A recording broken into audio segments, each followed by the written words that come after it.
चलिए IIGS के YouTube channel में आप लोगों का तहे दिल से स्वागत है मित्र। और आज हम लोग ज्योग्राफी का एक बहुत ही महत्वपूर्ण टॉपिक जिसे हम लोग कहते हैं महासागरीय गर्त, तो आज हम लोग महासागरीय गर्त के बारे में पढ़ेंगे। महासागरीय गर्त का जो निर्माण होता है वो अभिसारी प्लेट के सीमा क्षेत्रों में होता है। अभिसारी प्लेट जब दो प्लेट एक दूसरे के आमने सामने की ओर आते हैं तो इसे हम लोग अभिसारी प्लेट के नाम से जानते हैं। जैसे एक प्लेट इधर है और ये हमारा एक प्लेट नीचे की ओर आ रहा है, तो दोनों प्लेट एक दूसरे के आमने सामने आ रहे हैं, तो यहीं पर हमारा ओशियन ट्रेंच का निर्माण होगा। इसे हम लोग क्या कहते हैं? ओशियन ट्रेंच कहते हैं, जिसको हम लोग महासागरीय गर्त के नाम से जानते हैं। और यह जो प्लेट है जो एक दूसरे के आमने सामने आता है, इसी को हम लोग अभिसारी प्लेट के नाम से जानते हैं। इसको हम लोग अंग्रेजी में कन्वर्जेंट और यह डिस्ट्रक्टिव प्लेट कहते हैं। कन्वर्जेंट प्लेट भी कह सकते हैं। कन्वर्जेंट जब दो प्लेट आमने सामने आता है तो कन्वर्जेंट कहते हैं। डिस्ट्रक्टिव क्यों कहते हैं? क्योंकि यहाँ पर हम लोग देखते हैं कि ये जो प्लेट है नीचे की ओर जा रहा है ना, और नीचे की ओर जाने के कारण ही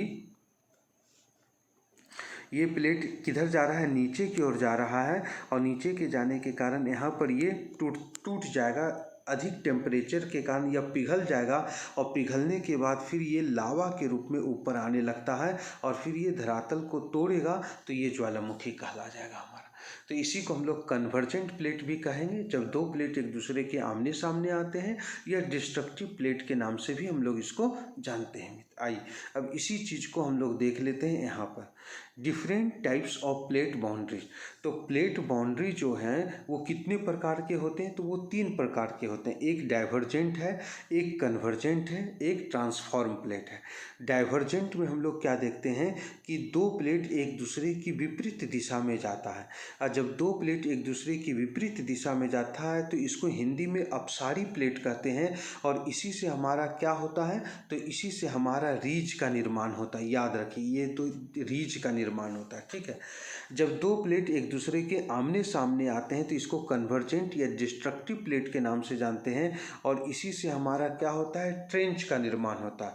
और जब दो प्लेट एक दूसरे के ऊपर नीचे जाते हैं तो इसको हम लोग ट्रांसफॉर्म प्लेट या संरक्षी प्लेट के नाम से जानते हैं। और इसी से हमारा भ्रंश का निर्माण होता है ना।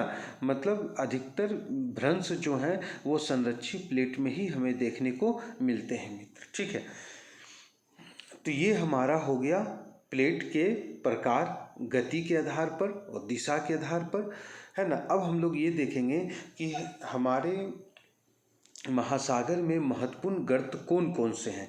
तो सबसे पहला गर्त हम लोग देखें मेरियाना गर्त है, और इसकी गहराई कितनी है? 11,022 मीटर है। उत्तर पश्चिम प्रशांत महासागर में स्थित है। मेरियाना गर्त के दक्षिणी छोर में ही हमारा चैलेंजर गर्त है। और एक काथी सुलिविन नाम की एक महिला है जिन्होंने 7 जून 2020 को चैलेंजर गर्त में पहुंची, जो विश्व की पहली महिला और 5वीं व्यक्ति बनी है। फिर मेरियाना गर्त के बाद उससे कम गहराई में टोंगा गर्त है जो 10,822 मीटर है, दक्षिण पश्चिम प्रशांत महासागर में है, और दक्षिणी गोलार्ध का सबसे गहरा गर्त है, जिसको हम लोग क्या कहते हैं? टोंगा गर्त, है ना, जो दक्षिण पश्चिम प्रशांत महासागर में हमें दिखाई पड़ता है। फिर है फिलिपाइन गर्त जो पश्चिमी प्रशांत महासागर में स्थित है। मिडनाओ गर्त जो प्रशांत महासागर में स्थित है, इसकी गहराई देख लीजिए 10,500 मीटर है। पिटुरिको गर्त 8,392 मीटर है, जो उत्तरी अटलांटिक महासागर में स्थित है। सुंडा गर्त 8,152 मीटर है, जो दक्षिणी हिंद महासागर में स्थित है, जावा के निकट। और न्यू हर्बाइट्स गर्त है एक, जिसकी गहराई 8,000 मीटर है और दक्षिणी प्रशांत महासागर। तो महासागरीय गर्तों का हमने आपको गहराई के अनुसार लिखा है कि सबसे ज़्यादा गहरे गर्त कौन है, उसके बाद कौन है, उसके बाद कौन है। असेंडिंग ऑर्डर में हमने गर्त के बारे में आपको लिखा है मित्र, ठीक है। और एग्जाम में देखिएगा गर्त कौन सा गर्त किस महासागर में पाया जाता है, ये प्रश्न पूछता है। किस गर्त की गहराई सबसे ज़्यादा है, इस तरह के प्रश्न पूछे जाते हैं। गर्तों का गहराई के क्रम में अवरोही क्रम में सजाने के लिए भी पूछता है। असेंडिंग ऑर्डर में भी देता है या फिर डिसेंडिंग ऑर्डर में भी आपको गर्तों का क्रम देगा।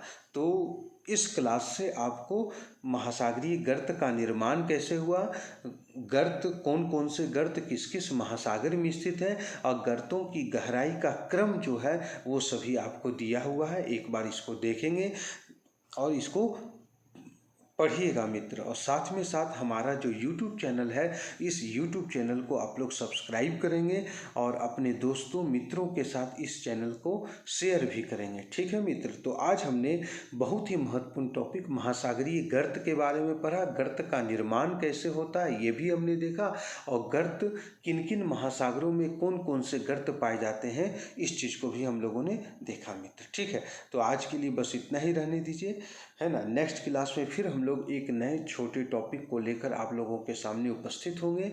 आज के लिए बस इतना ही। जय हिंद, जय भारत।